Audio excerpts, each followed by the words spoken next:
Welcome to another episode of Whitetail Rendezvous, coming to you 6 days a week as we interview whitetail experts and hear their traditions and personal stories of the hunt. Learn more about the latest gear, discover proven tips, and the latest strategies so you can make your next hunt a success. Now, here's your host, Bruce Hutchin.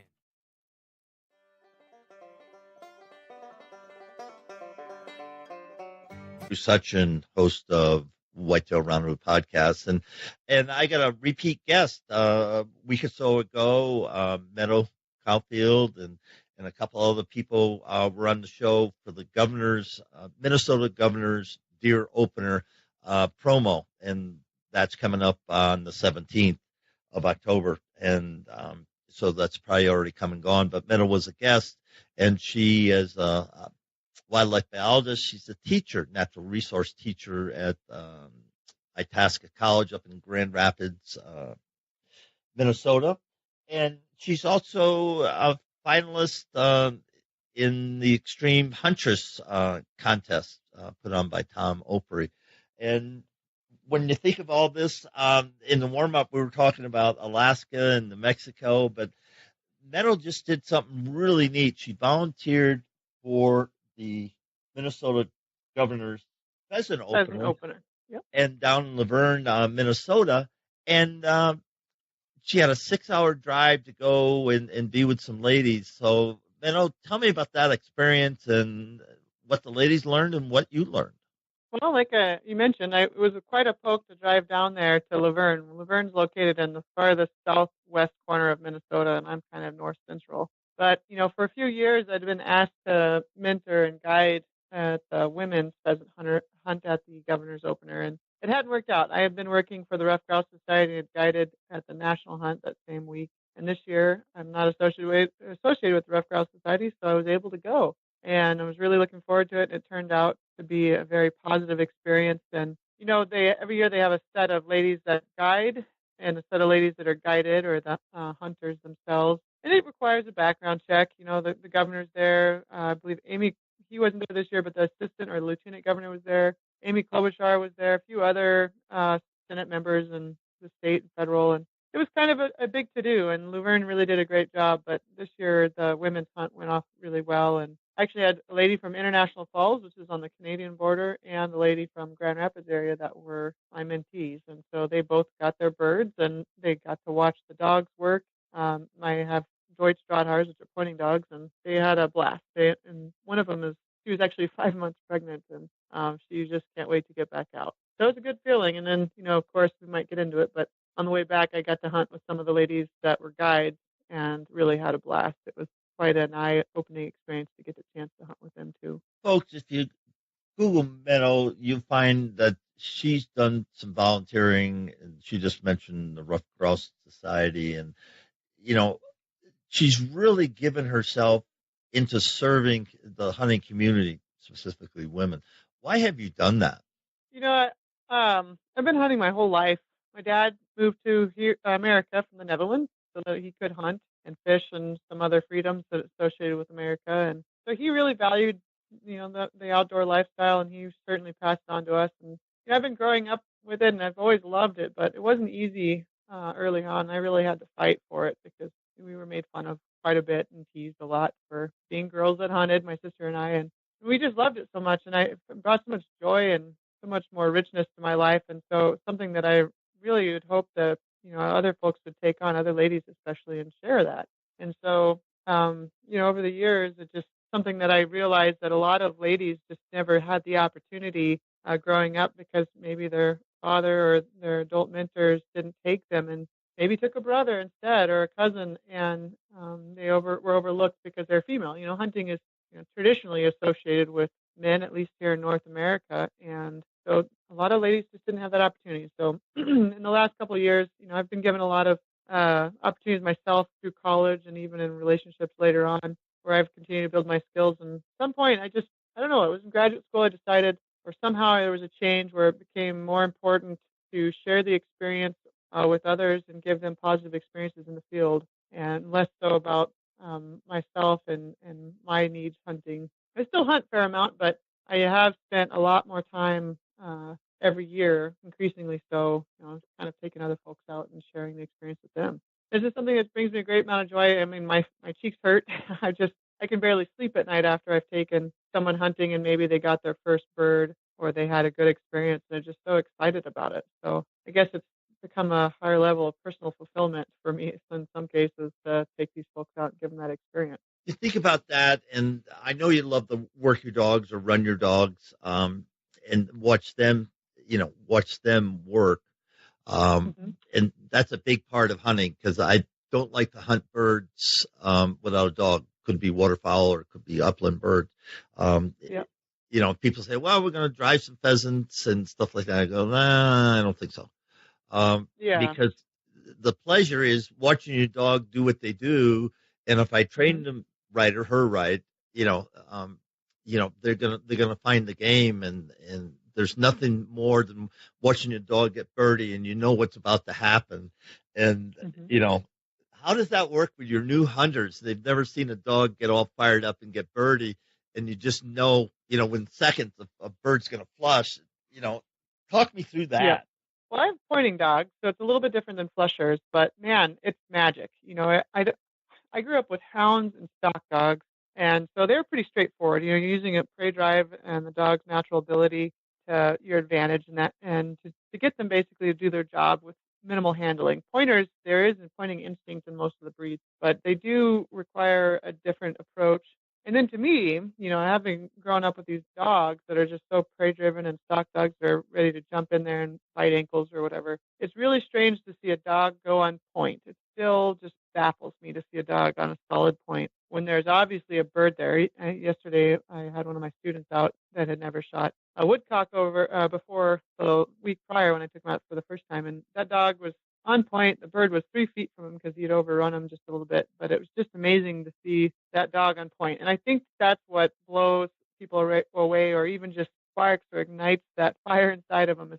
For appreciating dogs, is to watch a dog point, or like you said, start working a scent cone and flush. It's just really adds so much enjoyment, even if it's not your dog, to watch and participate in. And a big part of my life has always been involving dogs, whether it's stock dogs or hounds. And so it's just kind of a natural thing to have that sort of relationship. But I tell you, the bird hunting with a well-trained dog is something special. And it can be just as frustrating if you don't have a well-trained dog, but I don't enjoy bird hunting nearly as much without a dog. And it doesn't matter what kind of dog it is, as long as it's well-trained and it doesn't ruin my hunt. I've found great enjoyment over all styles, but I really love sharing my pointing dogs with folks.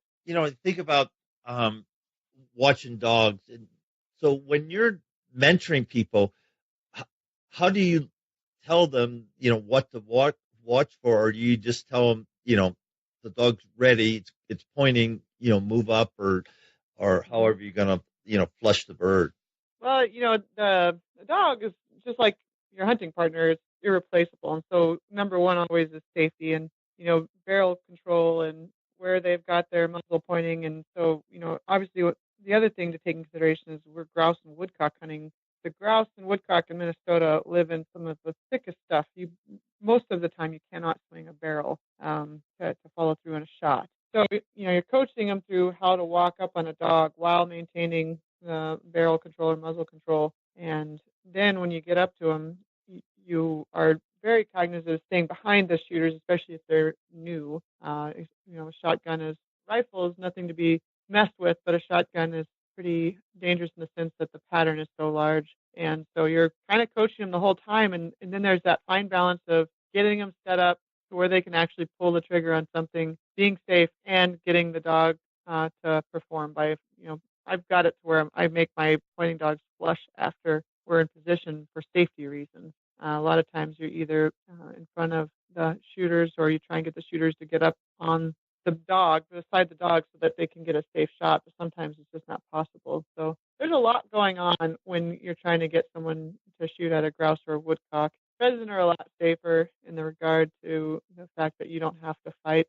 the trees and the shooting cover. And also pheasants are really large and they're slow compared to grouse, and the level of opportunity is much higher there. Yeah, as you were talking, I'm just, going back at some, past experience. Let me ask you a question. Do you hunt rough grouse in the wintertime when they dive into the snow? I don't. I studied rough grouse for quite a while in graduate school and have been involved with rough grouse and woodcock for the last decade. And I just, winter is it's pretty harsh and cold here, and it's one of the more energetically stressful times for those birds. And I just assume not harass or pressure them in the wintertime. There are plenty of people that do that and enjoy that, and it's sustainable. It's fine. It's just a personal decision on my part to not pursue those birds in the winter. And sometimes I will just to humor myself, but it's not nearly as enjoyable as it is earlier in the fall when it's warmer and you have a higher likelihood of actually encountering some of those birds.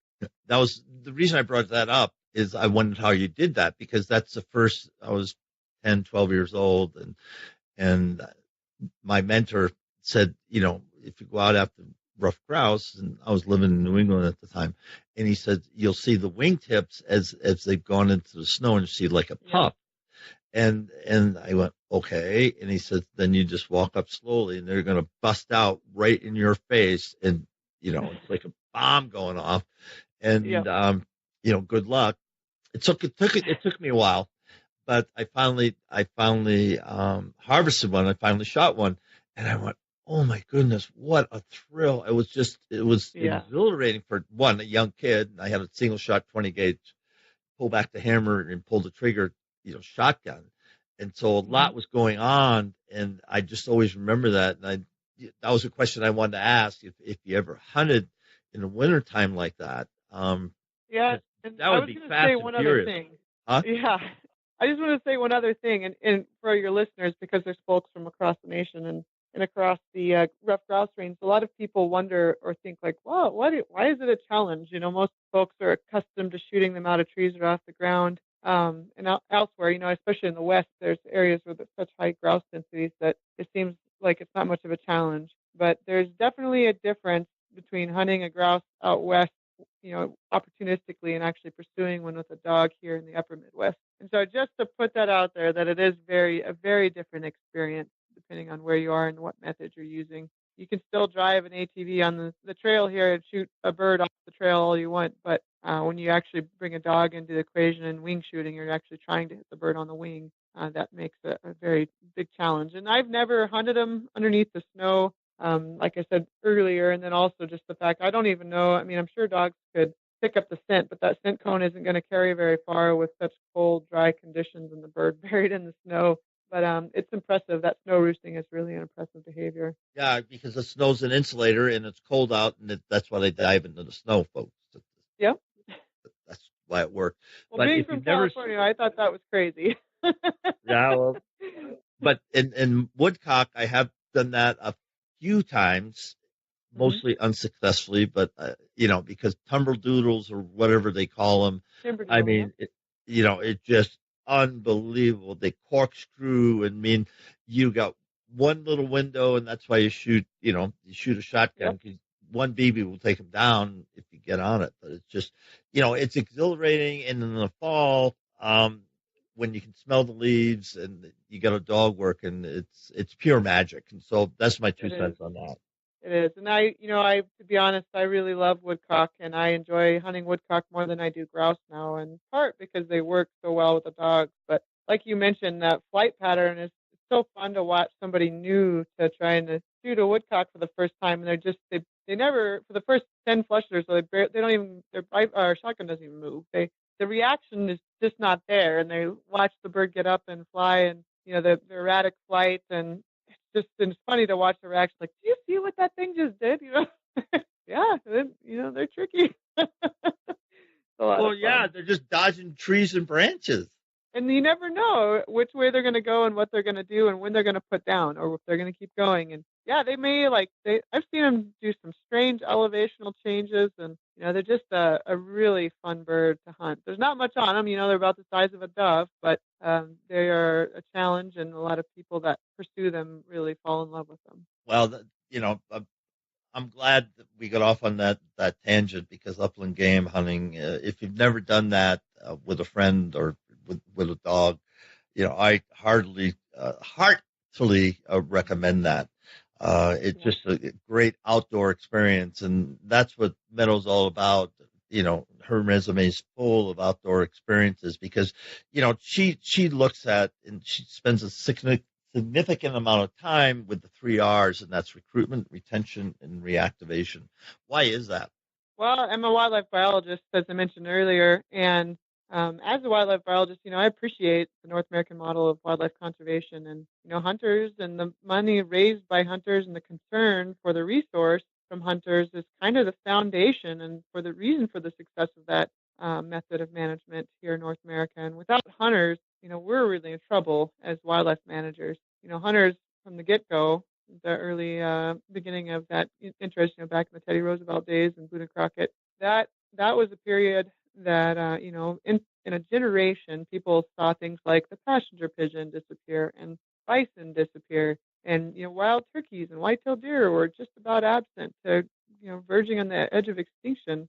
If it wasn't for sport hunters back then and their interest in those species being perpetuated, we would have lost a lot of those animals. And it's the same for today. There are so many people that live in the cities and they have no exposure to the natural world outside of their cell phones or their TVs or the media that they receive. And, really they have a very superficial interest in the natural world for the most part. They would probably be happy with having 5 individual animals in a zoo that they could see or take pictures of. Hunters, on the other hand, and conservationists, fishermen, women, trappers, those are folks that not only do they care very deeply about the resource, they would miss them.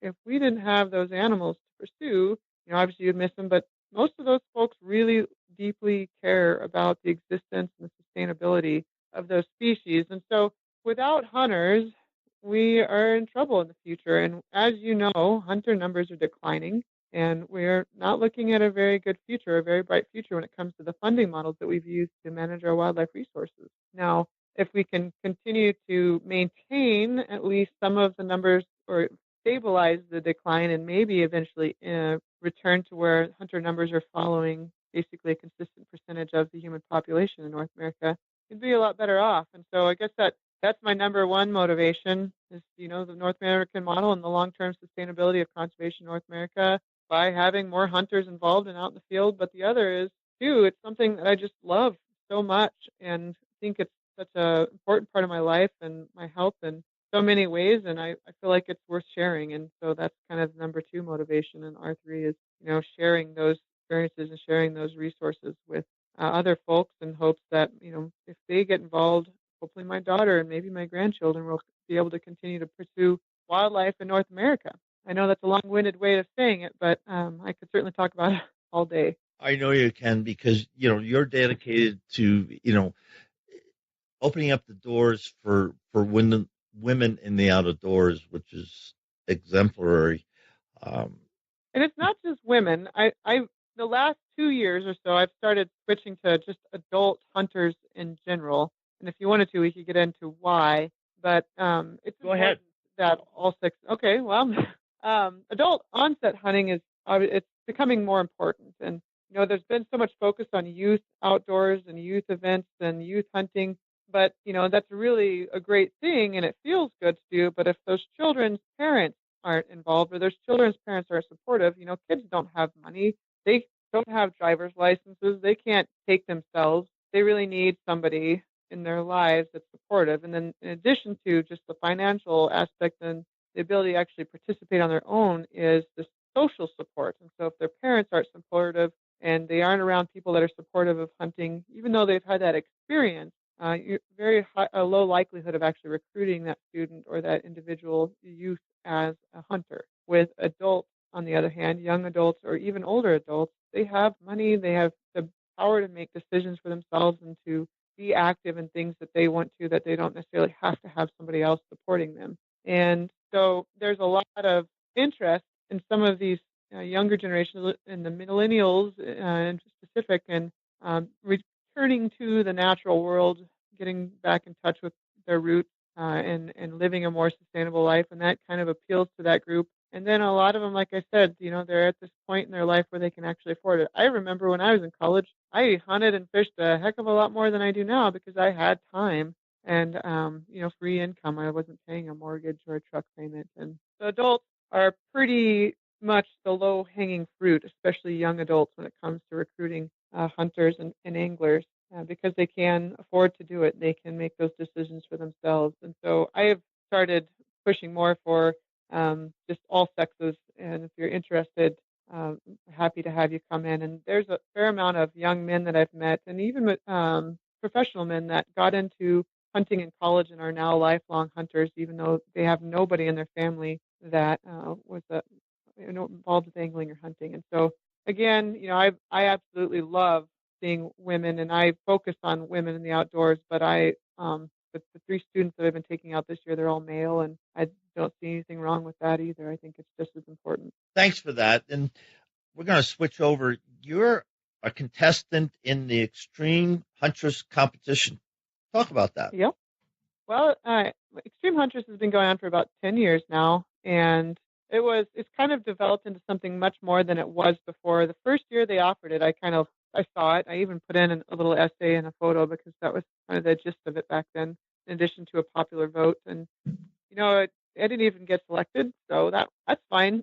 There was some ladies that had a lot of big game photos from Africa, and I felt a little intimidated back then. But over the years, it's changed more into about what women do for conservation, what they do to motivate or inspire other women to get into the outdoors. And the whole point of the competition is to continue to promote women in the outdoors. And so closely aligned with what I stand for personally and professionally. And so I applied. I was selected and the semifinalist, and then eventually was selected in the top 4. And so now I've gone to Texas. I competed in the boots on the ground portion of the competition. And right now the episodes are being aired every Sunday. They're letting out a new episode, and there's also a popular vote portion that's open right now.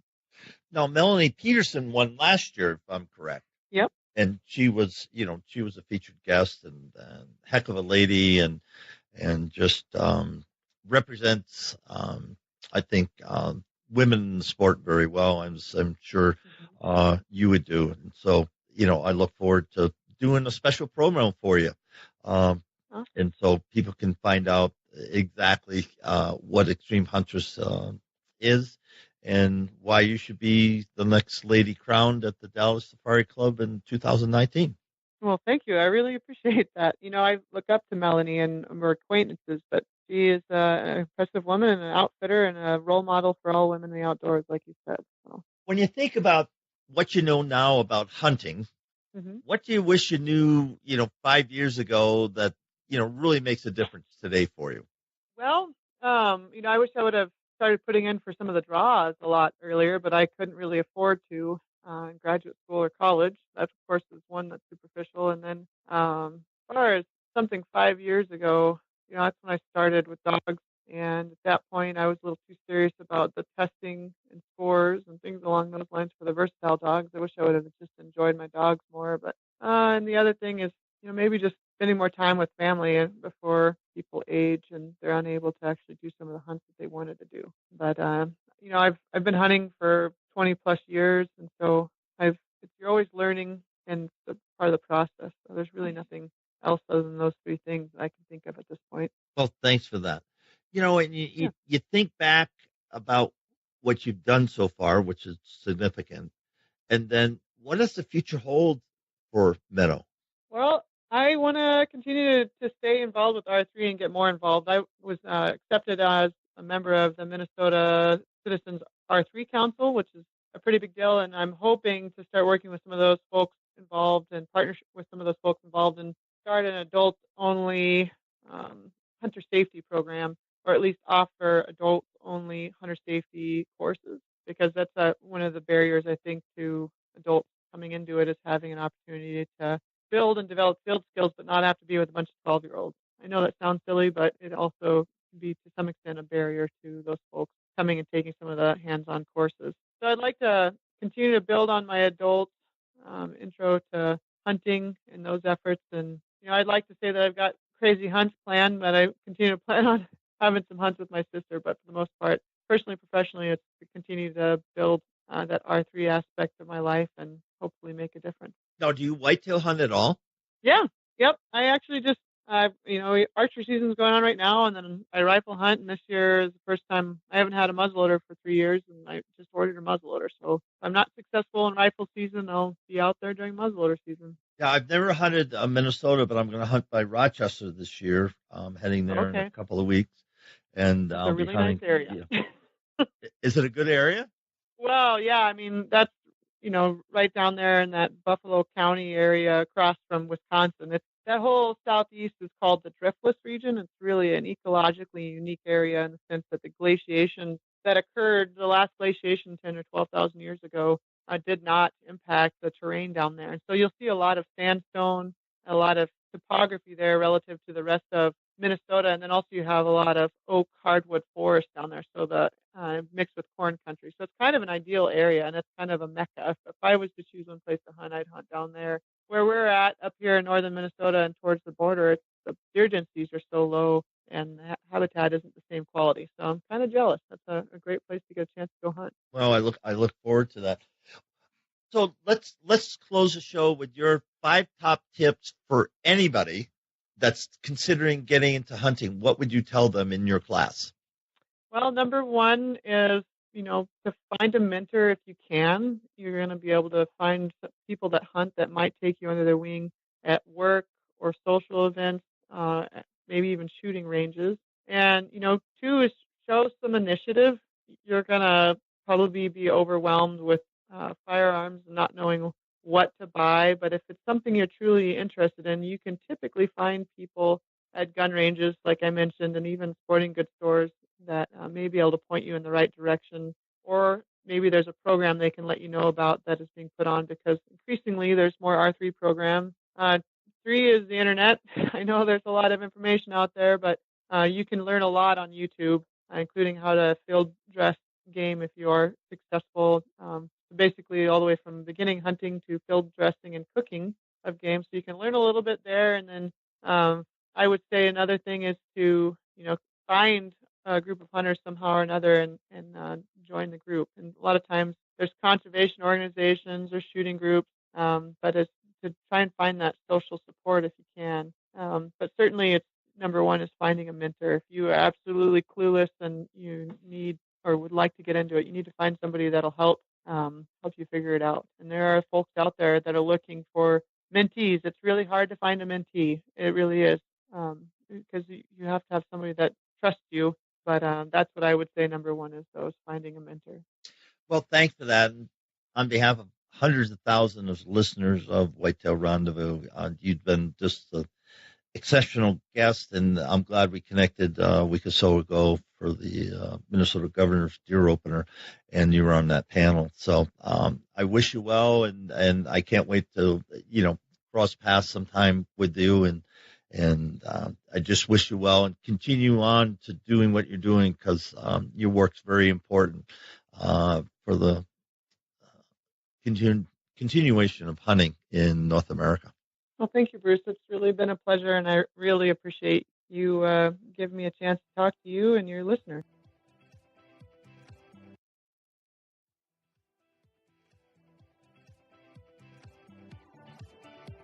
Thanks for joining us. Be sure to tune in tomorrow for another episode of Whitetail Rendezvous, where you can listen and learn from the experts so you can be more successful on your next hunt.